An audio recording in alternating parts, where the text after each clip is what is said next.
Good evening all welcome to exam ed YouTube channel. So chapter 2 நம்ம ஏற்கனவே முடிச்சிட்டோம் அல்ஜீப்ரால. So அந்த சாப்டர்ல நம்ம எவ்வளோ மார்க் எக்ஸ்பெக்ட் பண்ணலாம் அப்படின்னு சொல்லியிருந்தோம்னா 4 மார்க் எக்ஸ்பெக்ட் பண்ணலாம் அப்படின்னு சொல்லிட்டு அதில் இருக்க மோஸ்ட் இம்பார்ட்டன்ட் 1 மார்க் என்ன கேட்கலாம், 2 மார்க், 3 மார்க், 4 மார்க் என்ன கேட்கலாம் அப்படின்னு சொல்லிட்டு ஃபுல்லாகவே கவர் பண்ணிட்டோம். யாராவது பார்க்க வந்தீங்க அப்படின்னா அந்த வீடியோஸை பார்த்துருக்கேன். இப்போ நம்ம என்ன பார்க்க போறோம் அப்படின்னா அல்ஜீப்ராவில் இருக்கிற அடுத்த சாப்டர். ஸோ தேர்ட் சாப்டர் தான் பார்க்க போறோம். அந்த சாப்டர் நேம் என்ன அப்படின்னா pair of linear equations in two variables. ஓகேவா? ஸோ இந்த சாப்டர்ல அல்ஜிப்ரால கொஞ்சம் மேக்ஸிமம் வெயிட்டேஜ் இருக்கு. ஸோ 6 மார்க்ஸ் வரைக்கும் கேட்கலாம் அப்படின்னு ஏற்கனவே நம்ம என்ன பண்ணியிருந்தோம், ஃபர்ஸ்ட் வீடியோல ஸ்ட்ராட்டஜி வீடியோலயே சொல்லியிருந்தோம். ஸோ இப்போ 6 மார்க்ஸ் வரைக்கும் கேட்பாங்க அப்படின்னா இந்த யூனிட்ல என்னெல்லாம் இருக்கு ஃபர்ஸ்ட் டாபிக் அப்படின்னு பாத்தீங்கன்னா, ஃபர்ஸ்ட் இந்த யூனிட்ல ஃபர்ஸ்ட் எக்ஸசைஸ் அப்படின்னு வச்சுக்கலாம். ஸோ அந்த ஃபர்ஸ்ட் எக்ஸசைஸ் என்ன அப்படின்னா, நமக்கு 2 லீனியர் ஈக்குவேஷன் இருக்கு. லீனியர் ஈக்குவேஷன் அப்படின்னா என்னது, நம்ம ஏற்கனவே போன கிளாஸ்லேயே சொன்னோம், நம்பர்ல நான் வேரியபிள் XYZ சேர்த்துக்கிட்டேன் அப்படின்னா அது ஈக்குவேஷன் அப்படின்னு சொன்னேன்.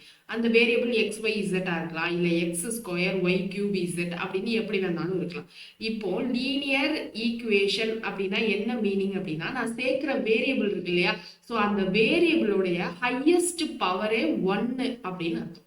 இப்போ வந்து எனக்கு வந்து 3x + 4y அப்படின்னு நான் சேர்த்து எழுதுறேன். இதுல x yன்னு 2 இது இருக்கு, 2 வேரியபிள் இருக்கு. அந்த 2 வேரியபிள்லையும் பவர் என்ன இருக்கு, 1 1 இருக்கு. அப்போ ஹையஸ்ட் பவரே எனக்கு 1 தான். அப்போ இது லீனியர் ஈக்குவேஷன். இப்போ இதுவே 3x² + 4x அப்படின்னு எழுதுறேன்னு வச்சுக்கோ. இப்போ இந்த ஈக்குவேஷன்ல எனக்கு ஹையஸ்ட் பவர் என்னது, 2. அப்போ இது எனக்கு நமக்கு என்னது, லீனியர் ஈக்குவேஷன் கிடையாது. ஸோ பவர் 2வா இருந்துச்சுன்னா நம்ம என்ன சொன்னோம், குவாட்ரட்டிக் ஈக்குவேஷன் அப்படின்னு பார்த்தோமா. ஸோ ஃபர்ஸ்ட் சாப்டர் 2லயே அதெல்லாம் பார்த்தோம். அப்போ லீனியர் ஈக்குவேஷன்னா எனக்கு என்னது, ஹையஸ்ட் பவர் 1 இருக்கணும். இப்போ பேர் ஆஃப் லீனியர் ஈக்குவேஷன்னா 2 ஈக்குவேஷன் நம்ம சேர்த்து படிக்க போறோம். 2 வேரியபிள்ஸ் அப்படின்னா இந்த x y அப்படின்னு 2 வேரியபிள் வச்சு படிக்க போறோம்.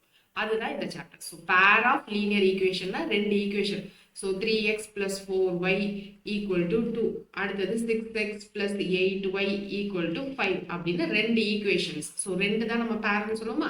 ஸோ 2 ஈக்குவேஷன்ஸ், 2 வேரியபிள் இருக்கு x yன்னு. ஸோ லீனியர் ஈக்குவேஷன் அப்படின்னு சொல்றோம். ஏன்னா ரெண்டுத்துக்குமே எனக்கு பவர் 1 1. ஓகேவா? ஸோ இதுதான் நமக்கு ஹெட்டிங், அதாவது நம்ம பார்க்க போற சாப்டர் 3 உடைய மீனிங் இவ்வளவுதான். இப்போ இந்த சாப்டர்ல நம்ம என்னெல்லாம் பார்ப்போம் அப்படின்னா, நான் இப்போ இந்த 2 ஈக்குவேஷன்ல எனக்கு சொல்யூஷன் கண்டுபிடிக்கணும். சொல்யூஷன்னா என்னது, இங்க எக்ஸோட வேல்யூ என்ன, ஒய்யோட வேல்யூ என்னன்னு கண்டுபிடிக்கணும். ஸோ இந்த எக்ஸோட வேல்யூ ஒய்யோட வேல்யூவை எப்படி எல்லாம் கண்டுபிடிக்கலான்றதான் நம்ம இந்த சாப்டர்ல பார்க்க போறோம். அதுல எக்ஸசைஸ் 3.1ல என்ன பார்ப்போம் அப்படின்னு பாத்தீங்கன்னா, நம்ம இந்த ஈக்குவேஷனை எப்படி கிராஃபிக்கலா ரெப்ரசன்ட் பண்றது அப்படின்னு பார்ப்போம். இந்த ஈக்குவேஷன் மாதிரி எழுதியிருக்கோம்ல, ஸோ இது என்ன சொல்லுவோம்னா அல்ஜிப்ரைக் ஈக்குவேஷன் அப்படின்னு சொல்லுவோம். ஸோ இதை கிராஃப் வரைஞ்சு ரெப்ரசன்ட் பண்றது கிராஃபிக்கலி. ஸோ இப்போ இந்த நார்மலா இருக்க இந்த ஈக்குவேஷன் வேல்யூவை நம்ம என்ன பண்ணுவோம், எக்ஸுக்கு ஏதாவது ஒரு வேல்யூ எடுத்துப்போம், 0 அப்படின்னு எடுத்துட்டு ஒய்க்கு என்ன வரும், இந்த ஈக்குவேஷன்ல நான் எக்ஸ் 0ன்னு போட்டா ஒய் என்ன வரும் அப்படின்னு கண்டுபிடிச்சு போடுவோம். அடுத்து x 1ன்னு போட்டா ஒய் என்ன வரும் அப்படின்னு நான் இங்க ஒரு ஈக்குவேஷனுக்கு நான் ஒரு வேல்யூஸ் பாயிண்ட்லாம் கண்டுபிடிப்பேன். அடுத்து ரெண்டாவது ஈக்குவேஷனுக்கு திரும்ப நான் எக்ஸுக்கு 0ன்னு போடுவேன். இங்க எக்ஸ் வேல்யூ 0ன்னு சப்ஸ்டியூட் பண்ணா ஒய் என்ன வரும் அப்படின்னு பார்ப்பேன். அடுத்து எக்ஸ் வேல்யூ 1னா ஒய் என்ன வரும்னு பார்ப்பேன். ஸோ தட் எனக்கு இந்த எக்ஸ் ஒய் 2 பாயிண்ட்ஸ் கிடைக்குமா. இங்க 0 1ன்னு மட்டும் வச்சிருக்கேன். இங்க 0க்கு எனக்கு 0ன்னு வருது, நான் 1ன்னு சப்ஸ்டியூட் பண்றப்போ 2ன்னு வருதுன்னு வச்சுக்கோங்க ஃபார் எக்ஸாம்பிள். அப்போ 0,0 பாயிண்ட்டை நான் கிராஃப்ல பிளாட் பண்ணுவேன். அடுத்து 1,2 பாயிண்ட்டை நான் பிளாட் பண்ணுவேன். ஓகே, ஸோ சேம் இங்க 1 3 அப்படின்னு வருதுன்னு வச்சுக்கலாம். ஸோ இங்க என்ன பாயிண்ட் இருக்கு, 2 பாயிண்ட் 0,1. அடுத்து இந்த 1,3. ஸோ இந்த பாயிண்ட் எழுதுறப்ப எப்பயுமே எப்படி எழுதுவோம்னா x, yன்னு எழுதுவோம். ஸோ எக்ஸ்ல ஒரு வேல்யூ ஒய்ல ஒரு வேல்யூ எழுதுவோம். ஃபர்ஸ்ட் எக்ஸ் வேல்யூ தான் எழுதுவோம். சரியா? இப்போ இந்த 2 பாயிண்ட்டை நான் கிராஃப்ல பிளாட் பண்ண போறேன். இந்த ஈக்குவேஷனுக்கான 2 பாயிண்ட்டையும் அதே கிராஃப்ல பாயிண்ட் பண்ண போறேன். அந்த 2 லைன் தான் வரும் மேக்ஸிமம். ஏன்னா இங்க லீனியர் ஈக்குவேஷன்றதுனால எனக்கு மேக்ஸிமம் ஸ்ட்ரெயிட் லைன், மேக்ஸிமம் இல்லை எல்லாமே ஸ்ட்ரெயிட் லைன் தான் வரும். ஸோ இந்த ஸ்ட்ரெயிட் லைன் எனக்கு இப்படி ஏதாவது ஒரு பாயிண்ட்ல ஜாயின் ஆச்சு இல்லை இன்டர்செக்ட் ஆச்சு அப்படின்னா அந்த பாயிண்ட் தான் எனக்கான இந்த 2 ஈக்குவேஷனுக்கான சொல்யூஷன். ஸோ அப்போ ஃபர்ஸ்ட் எக்ஸசைஸ்ல என்ன பார்க்க போறோம், கிராஃபிக்கலா எப்படி சொல்யூஷன் கண்டுபிடிக்கிறது அதுதான் பார்க்க போறோம். கிராஃபிக்கலா நம்ம ஃபர்ஸ்ட் எப்படி ரெப்ரசன்ட் பண்றதுன்னு பார்ப்போம். 3.2ல கிராஃபிக்கலா எப்படி சொல்யூஷன் கண்டுபிடிக்கிறது அப்படின்னு பார்ப்போம். 3.3ல என்ன பார்ப்போம் அப்படின்னா, கிராஃபிக்கலா இல்லாம அல்ஜிப்ரேக்கா எப்படி சால்வ் பண்ணலாம் அப்படின்ட்டு ஒரு 3 மெத்தட் இருக்கு. Substitution method, elimination method, criss cross method அப்படின்னு இருக்கு. ஸோ இதில் சப்ஸ்டியூஷன் மெத்தட் 3.3ல இருக்கும், எலிமினேஷன் மெத்தட் 3.4ல, கிராஸ் மல்டிப்ளிகேஷன் மெத்தட் வந்து 3.5ல இருக்கும். நெக்ஸ்ட் 3.6ல என்ன இருக்கும் அப்படின்னா வேற ஏதோ ஒரு ஈக்குவேஷன் இருக்கும், அதை நம்ம லீனியர் ஈக்குவேஷன் ஃபார்முக்கு கொண்டு வந்து சால்வ் பண்ணுவோம்.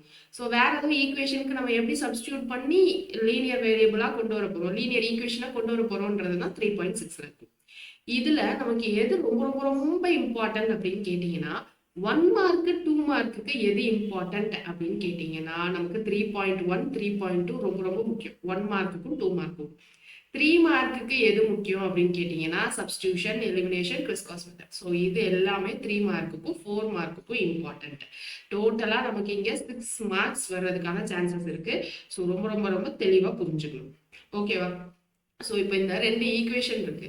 ஸோ இந்த 2 ஈக்குவேஷனை கிராஃபிக்கலா இல்லாம ஸோ நம்ம பார்த்ததும் எப்படி கண்டுபிடிக்கலாம் 1 மார்க்குக்கு எல்லாம் அப்படின்றதுக்கு ஒரு சில கண்டிஷன்ஸ் இருக்கு. ஸோ இந்த 2 ஈக்குவேஷனுக்கான சொல்யூஷன் எனக்கு ஒரு சொல்யூஷனா இருக்கலாம், இல்ல 2 சொல்யூஷனா இருக்கலாம், இல்ல 3 சொல்யூஷன், இல்ல இன்ஃபைனைட் சொல்யூஷன், எப்படி வேணாலும் இருக்கலாம். ஸோ அதுக்கு ஒரு சில கண்டிஷன் இருக்கு.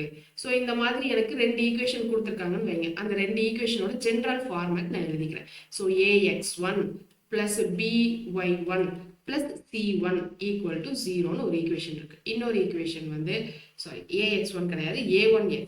ஸோ வேரியபிள் வந்து xyz தானே எழுதுவோம். So a1x plus b1y plus c1 equal to 0 அப்படின்னு ஒரு ஈக்குவேஷன். ரெண்டாவது equation a2x plus b2y plus c2 equal to 0ன்னு 2 ஈக்குவேஷன் இருக்கு. இதுக்கு எனக்கு சொல்யூஷன் கண்டுபிடிக்கணும்.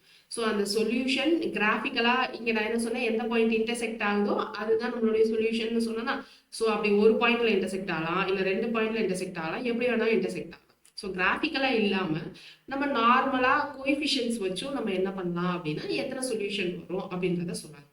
நம்ம சொல்யூஷனை என்ன சொல்லுவோம் அப்படின்னா கன்சிஸ்டன்ட் சொல்யூஷன், இன்கன்சிஸ்டன்ட் சொல்யூஷன் அப்படின்னு சொல்லுவோம். ஸோ கன்சிஸ்டன்ட் சொல்யூஷன்னா எனக்கு இந்த 2 ஈக்குவேஷனுக்கும் ஒரே ஒரு சொல்யூஷன், யூனிக் சொல்யூஷன் இருந்துச்சு அப்படின்னா அதை நம்ம என்ன சொல்லலாம்னா கன்சிஸ்டன்ட் சொல்யூஷன் அப்படின்னு சொல்லலாம். ஸோ இதுக்கான கண்டிஷன் என்ன அப்படின்னு பார்த்தீங்கன்னா a1 by a2, a1 இங்கே இருக்கு கோஎஃபிஷியன்ட் ஆஃப் எக்ஸ், இங்க a2ன்றது செகண்ட் ஈக்குவேஷனோட coefficient of x, not equal to b1 by b2 இருந்துச்சுன்னா எனக்கு இந்த 2 ஈக்குவேஷனுக்கான சொல்யூஷன் யூனிக் சொல்யூஷன் அல்லது கன்சிஸ்டன்ட் சொல்யூஷன் அப்படின்னு சொல்லலாம். ஸோ இங்க கிராஃப் எப்படி இருக்கும் அப்படின்னா ஒரே ஒரு பாயிண்ட்ல மட்டும் இன்டர்செக்ட் ஆகும். ஸோ இங்க கிராஃப் வந்து இன்டர்செக்டிங் கிராஃபா இருக்கும், ரைட்டா? ஸோ அடுத்து ரெண்டாவது, இப்போ எனக்கு யூனிக் சொல்யூஷனா இல்லாம எனக்கு சொல்யூஷனே இல்லாம ஒரு சில ஈக்குவேஷன்ஸ்லாம் இருக்கும். அது எப்படி மேம் இருக்கும் அப்படின்னா ஒரு சில கண்டிஷன்ஸ்லாம் இருக்கும். நோ சொல்யூஷன் அப்படின்னா அதை என்ன சொல்லுவோம்னா இன்கன்சிஸ்டன்ட் அப்படின்னு சொல்லுவோம். ஸோ இங்கே கிராஃப் எப்படி இருக்கும்னா எனக்கு கிராஃப் வந்து பேரலா இருக்கும். ஸோ பேரலா போயிட்டே இருக்கும். அப்படி இருக்கிறப்போ இந்த ஈக்குவேஷனுக்கும் இந்த ஈக்குவேஷனுக்கும் என்னால் என்ன பண்ண முடியாது, சொல்யூஷன் கண்டுபிடிக்க முடியாது. ஸோ அப்போ இங்கே கிராஃப் எப்படி இருக்கும், பேரலல் லைன்ஸா இருக்கும். ஓகேவா? ஸோ இங்கே வந்து 2 இதோட ஈக்குவேஷனோடைய பாயிண்ட்ஸும் எனக்கு என்ன ஆகும், இன்டர்செக்ட் ஆகும் ஒரு பாயிண்ட்ல. இங்கே பேரலல் லைன்ஸாக இருக்கும். இன்டர்செக்ட் ஆகும்னா இந்த மாதிரி 2 லைன்ஸ் ஏதோ ஒரு பாயிண்ட்ல எனக்கு இன்டர்செக்ட் ஆகும். ஸோ இங்கே கிராஃப் பேரலல் லைன்ஸாக இருக்கும். அப்போ இங்கே கண்டிஷன் என்ன அப்படின்னு பார்த்தீங்கன்னா a1 by a2 equal to b1 by b2 but it is not equal to c1 by c2. So இந்த கண்டிஷன் தான் எனக்கு என்னன்னா இன்கன்சிஸ்டன்ட் இல்லை நோ சொல்யூஷன் அப்படின்னு சொல்றதுக்கான கண்டிஷன்ஸ். இப்போ மூணாவது என்ன அப்படின்னு பார்த்தீங்கன்னா இன்ஃபைனட்லி மெனி சொல்யூஷன்ஸ். எனக்கு ஒரு சொல்யூஷன் இல்லாமல் நிறைய சொல்யூஷன் இருக்கு அப்படின்னா இன்ஃபைனட்லி மெனி சொல்யூஷன். ஸோ இங்கே கிராஃப் எப்படி இருக்கும்னு கேட்டிங்கன்னா ரெண்டு இதுக்கும் நம்ம வந்து பிளாட் பண்ணுவோம்ல. ஸோ ரெண்டுமே எனக்கு ஒரே லைன்ல பாஸ் ஆகுது அப்படின்னா, அதாவது கிராஃப் எனக்கு கோயின்சைட் ஆகுது அப்படின்னா அங்கே எனக்கு இன்ஃபைனட்லி மெனி சொல்யூஷன் இருக்கும். ஸோ அங்கே என்ன கண்டிஷன் அப்படின்னு பார்த்தீங்கன்னா a1 by a2 equal to b1 by b2 equal to c1 by c2. So இதுதான் நமக்கு என்னது எக்ஸசைஸ் 3.1க்கும் 3.2க்குமான பேஸ். இப்போ நான் பேஸை ஜஸ்ட் ஒரு ஐடியாவாக கொடுத்துருக்கேன். நான் இப்போ மோஸ்ட் இம்பார்ட்டன்ட் 1 மார்க் கொஸ்டின் சொல்கிறேன். அதுக்கப்புறம் நம்ம 2 மார்க் கொஸ்டின் பார்ப்போம். அது ரெண்டையும் நீங்கள் கவர் பண்ணீங்கனாலே மேக்ஸிமம் உங்களுக்கு எக்ஸசைஸ் 3.1 3.2ல இருக்க சம்ஸ் புரிஞ்சிடும். ஸோ அது ரெண்டையும் கவர் பண்ணிட்டு நீங்கள் என்ன பண்ணணும், புக் எடுத்து எக்ஸசைஸ் 3.1லையும் 3.2வையும் நீங்கள் சால்வ் பண்ணி பார்க்கணும். So most important 1 mark question என்னன்னு பார்த்துலாமா? ஸோ இப்போ இதெல்லாம் ஞாபகம் வச்சுக்கணும். இந்த 3 பாயிண்ட் நான் சொல்லியிருக்கேன் பாருங்க, unique, no solution, infinitely many solution. So யூனிக்னா இன்டர்செக்டிங் கிராஃபா இருக்கும், நோ சொல்யூஷன்னா பேரலல் லைன்ஸா இருக்கும், இன்ஃபைனைட்லி மெனி சொல்யூஷன்னா எனக்கு 2 கிராஃப் ஒரே லைன் வழியா பாஸ் ஆகும். ஓகேவா? ஸோ இதை இங்கே நான் சொன்ன ஒன்றும் முக்கியம். நோ சொல்யூஷனா, இன்கன்சிஸ்டண்டா, கிராஃபா, கண்டிஷனா. ஸோ இது எல்லாமே முக்கியமானது. ஸோ இதை வச்சு தான் நம்ம என்ன பண்ண போறோம் அப்படின்னா கொஸ்டின் சால்வ் பண்ண போறோம். ஸோ ஸ்ட்ரைட்டாக கொஸ்டின்குள்ளே போயிடலாமா? கொஸ்டின்குள்ளே போகிறப்போ நமக்கு ஐடியா கிடைக்கும். நம்ம கான்செப்ட் சொல்ல கொஸ்டின் எப்படி கேட்பாங்கன்ற ஐடியாவே கிரியேட் ஆகாது. ஸோ இப்போ ஃபர்ஸ்ட் கொஸ்டின் பாருங்க, how many solution does the pair of equation y equal to 0 and y equal to minus 5 have அப்படின்னு கேட்டிருக்காங்க. ஸோ how many சொல்யூஷனா நமக்கு யூனிக் சொல்யூஷனா இல்லை நோ சொல்யூஷனா இல்லை நிறைய சொல்யூஷனா அப்படின்னு தான் கேட்குறாங்க. இப்போ y 0ன்னு இருக்கு, y equal to minus 5ன்னு இருக்கு. ஸோ இங்கே கிராஃப் எப்படி வரைவோம் நம்ம? ஸோ இப்போ கிராஃப் இதுதான் எக்ஸ், ஸோ இது y. இப்போ எனக்கு y 0ன்னு இருக்கு அப்படின்னா என்ன அர்த்தம்? y 0னா ஸோ இது y கிராஃப், இது x கிராஃப். இப்போ x 0னா எப்படி வரைவோம், y 0னா எப்படி வரைவோம்? ஸோ y 0 எனக்கு இங்கே தான் இருக்கும், x 0வும் இங்கே தான் இருக்கும். அப்போ y 0னா எனக்கு இப்படி தான் கிராஃப் போகுது. ஓகேவா? ஸோ y 0னா நம்ம வேற கலர்ல வரையலாமா? ஸோ y 0னா இப்படி தான் கிராஃப். அடுத்து என்னது, y equal to minus 5. Minus 5 நமக்கு இங்க இருக்குமா? ஸோ இங்கே தான் மைனஸ் 5 இருக்குன்னு வைங்க. அப்போ எனக்கு ரெண்டாவது கிராஃப் இப்படி போகுது. ஸோ இதுதான் எனக்கு y equal to 0, இதுதான் எனக்கு y equal to minus 5. இந்த ரெண்டு கிராஃபையும் பாருங்க எப்படி இருக்கு, பேரலலா இருக்கா? ஸோ பேரலலா இருந்துச்சுன்னா நம்ம என்ன சொன்னோம், சொல்யூஷன் நோ சொல்யூஷன் அப்படின்னு சொல்லலாமா? அப்படி நோ சொல்யூஷன் சொல்லலாம். அப்படி இல்லைன்னா என்ன சொல்லுவோம், இன்கன்சிஸ்டன்ட் அப்படின்னு சொல்லுவோம். ஸோ புரியுதா இப்போ நம்ம படிச்சதை எப்படி அப்ளை பண்றோம்ட்டு? அடுத்த கொஸ்டின் போலாமா? அடுத்த கொஸ்டின் பாருங்க, if ax plus by equal to a square minus b square and bx plus ay equal to 0, find the value of x plus y அப்படின்னு கேட்குறாங்க. ஸோ இது எந்த எக்ஸசைஸ் அப்படின்னா 3.3ல வரும். ஓகேவா? ஏதோ சப்ஸ்டியூஷன் மெத்தட் இல்லை எலிமினேஷன் மெத்தட் எது வேணாலும் நம்ம யூஸ் பண்ணலாம். இப்போ இங்கே பாருங்க என்ன இருக்கு, ax plus by equal to a square minus b square இருக்கு. இதை நான் ஃபர்ஸ்ட் ஈக்குவேஷனை எடுத்துக்கிறேன். ரெண்டாவது ஈக்குவேஷன் வந்து bx plus ay equal to 0 அப்படின்னு இருக்கு. இது ரெண்டாவது ஈக்குவேஷன். நமக்கு இப்போ x plus yன்னு வேணுமா? அப்போ இங்க இருக்கிற ab இல்லை இங்க இருக்கிற ba ரிமூவ் பண்ணும். இப்போ நான் இந்த ரெண்டு ஈக்குவேஷனையும் நான் ஆட் பண்றேன்னு வச்சுக்கோங்க. ஸோ 1 plus 2 ஆட் பண்ணா என்ன ஆகும், ax plus by plus bx plus ayன்னு வருமா? நான் ஃபர்ஸ்ட் லெஃப்ட் ஹேண்ட் சைடு மட்டும் ஆட் பண்ணியிருக்கேன். அடுத்து ரைட் ஹேண்ட் சைடு ஆட் பண்றப்போ a square minus b square plus 0ன்னு இருக்கும். பிளஸ் 0 போடுறதுக்காக நான் போடல. ஓகேவா? ஸோ அடுத்து இங்க x டேர்ம் இங்க x டேர்ம் இருக்கு. ஸோ x காமனா எடுத்துட்டா இங்க a இங்க b ஆ, ஸோ a பிளஸ் b.